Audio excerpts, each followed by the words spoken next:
Kala niya hindi ko siya irereklamo eh. Naggupit siya ng grass. Pumunta doon sa may gawin namin.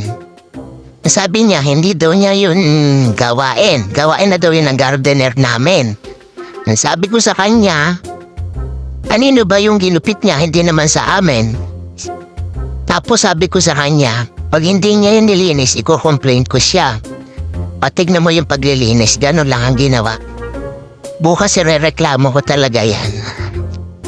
Yung garden namin maloko eh. Tingnan mo. Napakaraming naiwan na pinagputulan eh. Yung garden namin malinis na. Tapos ang sabi niya, mo, galit yan.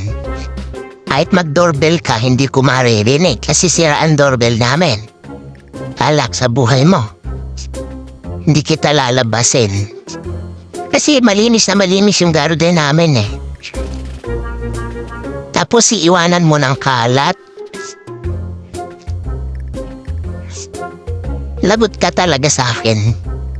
Ay, tignan mo yung ginawa ko. Tignan mo yung ginawa, napakaraming ginupit eh. Kalat na kalat sa may garden namin. Di doon niya gawain yan. Sige na mga Inday. Titignan ko lang kung nagagawin ito. Maraming salamat. Bye-bye.